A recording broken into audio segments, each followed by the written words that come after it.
இப்போல்லாம் நம்ம இருக்கிற வருஷம் 2025. இங்கேருந்து நம்ம ஒரு 5 வருஷம் பின்னாடி போனோம்னா, அதாவது 2020க்கு போனோம்னா, அந்த வருஷத்தை நிறைய பேர் மறக்கவே மாட்டாங்க. ஏன்னா அப்போ தான் கொரோனாங்கிற ஒரு டிசீஸ் பயங்கரமாக ஸ்ப்ரெட் ஆச்சு. 1 இல்லை 2 இல்லை 1 லட்சம் பேருக்கும் மேலே இறந்துருக்காங்க. இந்த கொரோனாங்கிற டிசீஸ்னால பல பேர் இதனால் பாதிக்கப்பட்டாங்க. நிறையா பேர் இறந்து போயிருக்காங்க இந்த கொரோனா டிசீஸ்னால.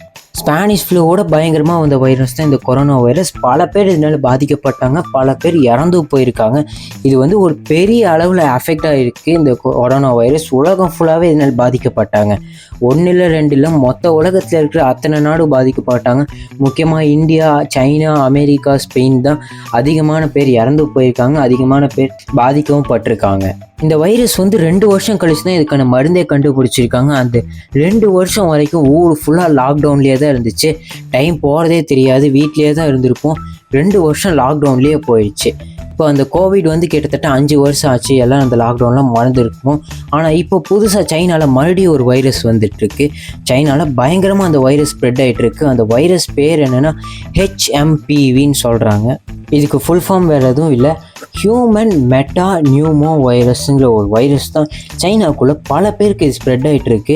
கிட்டத்தட்ட கொரோனாவோட வேகத்துலேயே சைனாக்குள்ளே ஃபுல்லாக ஸ்ப்ரெட் ஆகிட்டுருக்கு. நிறைய பேர் இதனால் அஃபெக்ட் ஆகிறாங்க, நிறைய பேர் இப்போ இறந்துட்டு போயிருக்காங்க. இதுக்கான கேசஸ் அதிகமாகிட்டே தான் இருக்குது, குறையே இல்லை. இதுக்கு இனி மருந்து கண்டுபிடிச்சிட்டு தான் இருக்காங்க, ரிசர்ச் நடந்துகிட்டே தான் இருக்குது. ஆனால் இனி மருந்தை கண்டுபிடிக்கல. இந்த HMPVங்கிற வைரஸ் முதல்ல மனுஷங்களுக்குள்ளே இல்லை, பறவைங்களுக்குள்ளார தான் இருக்குது. பறவைங்களுக்குள்ளே இருந்தப்போ அது AMPVன்னு சொல்லியிருக்காங்க. அந்த AMPV ஃபுல் ஃபார்ம் என்னென்னா ஏவ்ஸ் மெட்டா நியூமோ வைரஸ்ன்னு சொல்கிறாங்க. அங்கே வந்து ஹியூமன்ஸ் இருக்கிறதுனால ஹியூமன்ஸ், இங்கே வந்து பறவைங்க இருக்கிறதுனால ஏவ்ஸ்ன்னு சொல்கிறாங்க.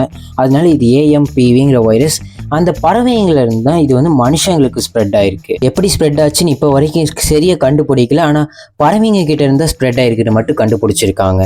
இந்த AMPVயை 2001 நெதர்லாண்ட்ஸில் தான் ஃபஸ்ட்டாக கண்டுபிடிக்கிறாங்க. அங்கே தான் இது AMPVங்கிற ஒரு வைரஸ் பறவைங்களுக்குள்ளேருந்து வந்திருக்கு. அதுக்கப்புறம் தான் அது மனுஷங்களுக்குள்ளே ட்ரான்ஸ்ஃபர் ஆகி இப்போ சைனாக்குள்ளே ஃபுல்லாக அந்த வைரஸ் ஸ்ப்ரெட் ஆகிட்டு இருக்குது. ஃபாஸ்ட்டாகவே கேசஸும் அதிகமாகிட்டே இருக்குது. ஏன்னா அவ்வளோ பேர் இதனால் அஃபெக்ட் ஆகிட்டே இருக்காங்க இந்த HMPV வைரஸ்னால. இந்த வைரஸ் 50 வருஷத்துக்கு முன்னாடியே சாதாரண காய்ச்சல் மாதிரி நிறைய பேத்துக்கு வந்திருக்கு. சாதாரண சளி காய்ச்சல்லாம் வந்தால் எப்படி கண்டுக்க மாட்டோமோ அதே மாதிரி தான் நிறைய பேத்துக்கு 50 வருஷத்துக்கு முன்னாடி இந்த வைரஸ் வந்திருக்கு. அப்போல்லாம் கண்டுக்கல, இப்போ பயங்கரமாக ஸ்ப்ரெட் ஆகிட்டு இருக்கு. இந்த HMPV வைரஸ் யாருக்கெல்லாம் வரும்னா 14 வயசுக்கு கீழே இருக்கிறவங்களுக்கு வரும், 60 வயசுக்கு மேலே இருக்கிறவங்களுக்கு வரும். இம்யூன் சிஸ்டம் வீக்காக இருக்கிறவங்களுக்கு இந்த வைரஸ் வந்து அதிகமாக வரும். இதுக்கான சிம்டம்ஸ் என்னென்னா ரன்னி ஆர் ஸ்டஃபி நோஸ், மூக்கு அடைச்சிருக்கிறது, காஃப், இருமல், ஷார்ட்னஸ் ஆஃப் பிரீத், சரியாக மூச்சு விட முடியாமல் இருக்கிறது. அதுக்கப்புறம் சோர் த்ரோட், தொண்டை கரக்கரன்னு இருக்கிறது, வீசிங், காய்ச்சல், ரேஷ், இதெல்லாம் தான் இதுக்கான சிம்டம்ஸ். இதெல்லாம் வந்தால் இந்த HMPV வைரஸ் வரும். இது கிட்டத்தட்ட கொரோனாவோட வைரஸ் மாதிரியே தான்.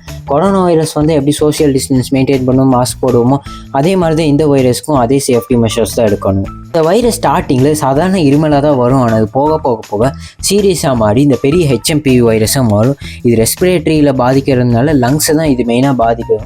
இந்த வைரஸ் வர்றதுனால நிறைய பேருக்கு ஒரு யோசனை இருக்கும், திரும்பவும் லாக்டவுனாக திரும்பவும் கொரோனா மாதிரி மாறப்போதா, 2 வருஷம் அப்படியே வீட்டுக்குள்ளேயே லாக்டவுன் போட்டு உட்காரணுமா அப்படின்னு நிறைய பேர் யோசிப்பீங்க.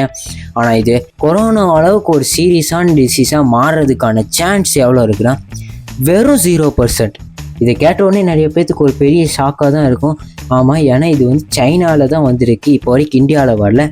இந்தியன் ஹெல்த் ஏஜென்சி என்ன சொல்கிறாங்கன்னா, இந்த வைரஸை பார்த்து எதுவும் பயப்பட வேணாம், இது வரக்கு வாய்ப்பு ரொம்பவே கம்மின்னு தான் சொல்லியிருக்காங்க. லாக்டவுனில் வராது, கொரோனா மாதிரியான பெரிய டிசீஸாகவே இது மாறாது. இந்த வைரஸை உலகத்தில் இருக்கிற எந்த நாடுமே பெரிய சீரியஸாகவே பார்க்கல. ஏன்னா இது அவ்வளோ பெருசாக ஆகாதுன்னு இது அவங்களுக்கு தெரியும்.